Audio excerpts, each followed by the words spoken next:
गुरु प्यारी साध संगत जी, स्वागत है आप सभी का आपके अपने चैनल गुरु नानक साखी में।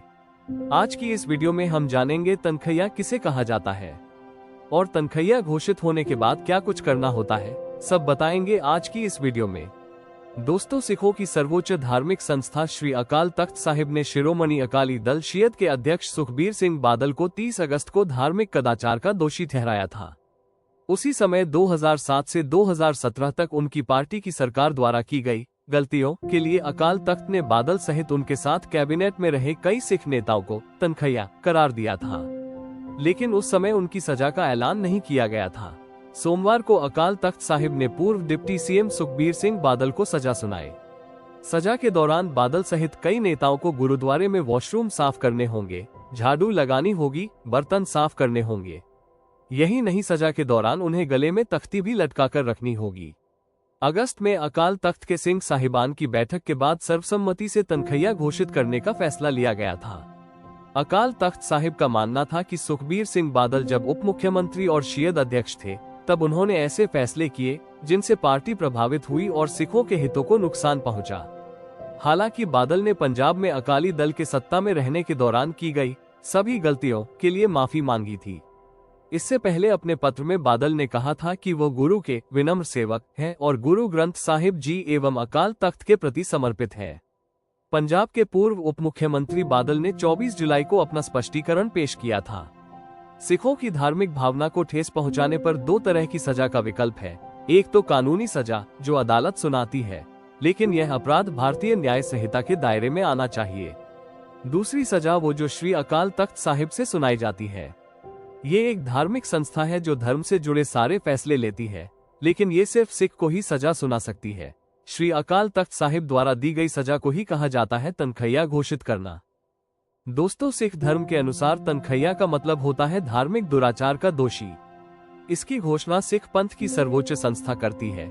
कोई भी सिख अगर धार्मिक तौर पर कुछ गलत करता है तो उसके लिए व्यवस्था है कि वह नजदीकी सिख संगत के सामने उपस्थित होकर अपनी गलती के लिए माफी मांग ले।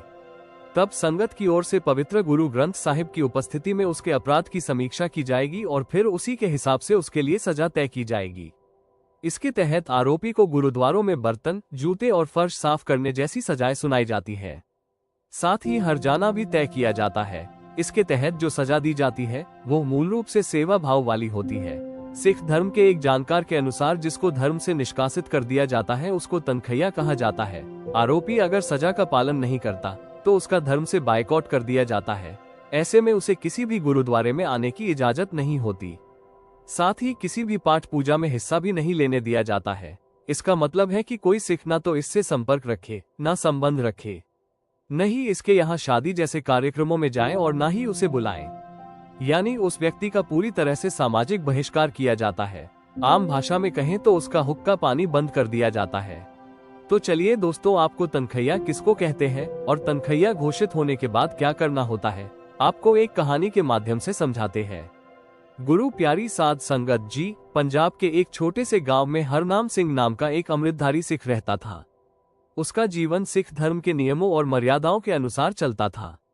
वो हर सुबह गुरु ग्रंथ साहिब जी का पाठ करता, गुरुद्वारे में सेवा करता और गांव के लोगों को सिख धर्म के मूल सिद्धांतों के बारे में बताता। गांव वाले उसे बहुत आदर और सम्मान से देखते थे। हरनाम सिंह का मानना था कि सिख धर्म का हर अनुयायी मीरी और पीरी के सिद्धांतों का पालन करे, यानी जीवन में आध्यात्मिक और सामाजिक जिम्मेदारियों को निभाए। उसकी ईमानदारी और सेवा भाव के कारण लोग उसे गांव का गुरु का सच्चा सिख कहकर बुलाते थे। गांव में एक दिन कोई बाहरी व्यक्ति आया जो लोगों को शराब बेचने लगा। पहले गांव के लोग इससे दूर रहे, लेकिन धीरे धीरे कुछ युवा शराब के आदी हो गए। हरनाम सिंह ने इस बुराई के खिलाफ आवाज उठाई। उसने गुरु ग्रंथ साहिब के हवाले से समझाया कि सिख धर्म में नशा करना या किसी भी प्रकार की लत को पालना गुरु की शिक्षाओं के खिलाफ है। लेकिन बाहरी शराब व्यापारी को ये बात नागवार गुजरी। उसने गांव के कुछ लोगों को हरनाम सिंह के खिलाफ भड़काना शुरू कर दिया। स्थिति इतनी बिगड़ गई कि एक दिन हरनाम सिंह और व्यापारी के बीच बहस हो गई। गुस्से में आकर हरनाम सिंह ने कुछ ऐसे अपशब्द कह दिए जो सिख धर्म की मर्यादा के खिलाफ थे। उस दिन हरनाम सिंह ने गुस्से में आकर न केवल अपशब्द कहे, बल्कि उसने नशे में धुत व्यापारियों से झगड़ा भी किया। ये घटना पूरे गांव में चर्चा का विषय बन गई। लोगों को यकीन नहीं हो रहा था कि वही हरनाम सिंह, जो गुरु के सिद्धांतों का पालन करता था, अब इस तरह का व्यवहार कर सकता है। गांव के बुजुर्गों ने उसे समझाने की कोशिश की, लेकिन गुस्से में आकर उसने उनकी बातों को अनसुना कर दिया। ये स्पष्ट था कि हरनाम सिंह ने सिख धर्म की मर्यादा का उल्लंघन किया है। गांव के गुरुद्वारे में एक सभा बुलाई गई। सभी गांव वाले इकट्ठा हुए और हरनाम सिंह से अपने कार्यों का जवाब देने को कहा गया। लेकिन हरनाम सिंह ने अपनी गलती मानने से इनकार कर दिया। गांव के बुजुर्गों और गुरुद्वारे के ग्रंथी ने निर्णय लिया कि यह मामला अकाल तख्त साहिब में प्रस्तुत किया जाएगा, क्योंकि सिख धर्म में कोई भी निर्णय गुरु ग्रंथ साहिब की शिक्षाओं और सिख पंथ के नियमों के अनुसार ही लिया जाता है। हरनाम सिंह को अकाल तख्त साहिब बुलाया गया। अकाल तख्त सिख धर्म का सर्वोच्च धार्मिक संस्थान है, जहां से सिख समुदाय के लिए सभी महत्वपूर्ण निर्णय लिए जाते हैं। अकाल तख्त के जत्थेदार, मुख्य अधिकारी और पंथक नेताओं के सामने हरनाम सिंह को अपनी गलती स्वीकार करनी पड़ी। जत्थेदार ने कहा, हरनाम सिंह, तुमने गुरु की मर्यादा का उल्लंघन किया है। तुमने गुस्से में अपशब्द कहे और नशे का सेवन किया। ये सिख धर्म के सिद्धांतों के खिलाफ है। तुम्हें तनखैया घोषित किया जाता है। तनखैया घोषित होने का मतलब है कि हरनाम सिंह को अपने कार्यों के लिए पश्चाताप करना होगा और सिख धर्म के नियमों के अनुसार अपने आचरण को सुधारना होगा। जत्थेदार ने उसे सजा के रूप में ये कार्य करने को कहा। पहला, हरनाम सिंह को जपजी साहिब और सुखमनी साहिब के पाठ करने होंगे और उसे 40 दिन तक गुरुद्वारे में लंगर की सेवा करनी होगी। ये सेवा दूसरों के लिए समर्पण और अपनी गलती का एहसास कराने का माध्यम होगी। और फिर हरनाम सिंह को पूरे गांव के सामने अपनी गलती स्वीकार करनी होगी और वादा करना होगा कि वह भविष्य में सिख मर्यादा का उल्लंघन नहीं करेगा। हरनाम सिंह ने जत्थेदार और पंथ के आदेशों का पालन करना शुरू किया। हर सुबह वो गुरुद्वारे में पहुंचता और लंगर की सेवा करता। वो खुद अपने हाथों से भोजन बनाता, बर्तन धोता और संगत की सेवा करता। सेवा करते समय वो लगातार गुरु ग्रंथ साहिब जी के शब्द गुनगुनाता। धीरे धीरे उसका गुस्सा शांत हुआ और उसे अपनी गलती का एहसास हुआ। उसने महसूस किया कि गुस्सा और नशा उसे गुरु से दूर कर रहे थे। फिर 40 दिन की सेवा और पाठ के बाद हरनाम सिंह ने पूरे गांव के सामने माफी मांगी।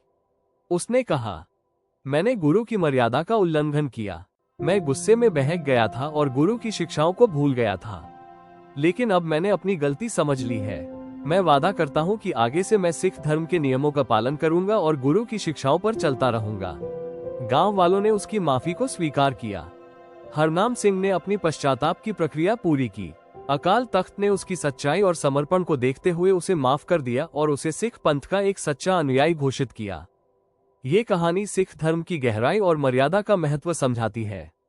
गलती करना इंसान का स्वभाव है, लेकिन सिख धर्म पश्चाताप और सुधार पर जोर देता है। तनखैया घोषित करने का उद्देश्य दंड देना नहीं, बल्कि व्यक्ति को सही मार्ग पर वापस लाना है। सिख धर्म में सेवा, सत्संग और गुरु की शिक्षाओं का पालन आत्म सुधार के सबसे बड़े साधन है। गुरु की मर्यादा का पालन करना हर सिख का कर्तव्य है, और जब कोई इसमें चूक करता है तो अकाल तख्त उसे सही मार्ग दिखाने का कार्य करता है। हरनाम सिंह ने अपने अनुभव से सीखा कि सिख धर्म का असली उद्देश्य मन की कमजोरियों पर विजय प्राप्त करना है। अकाल तख्त और सिख पंथ की प्रणाली न केवल धर्म का अनुशासन बनाए रखती है, बल्कि सिखों को सही मार्ग पर चलने की प्रेरणा भी देती है। गुरु प्यारी साध संगत जी, हम उम्मीद करते हैं आप सभी को पता चल गया होगा कि तनखैया किसे और क्यों कहा जाता है। अगर हमसे कोई गलती हुई हो तो कृपया करके हमें माफ कर देना। और अगर जानकारी पसंद आई हो तो वीडियो को लाइक और चैनल को सब्सक्राइब करना मत भूलना। धन्यवाद दोस्तों।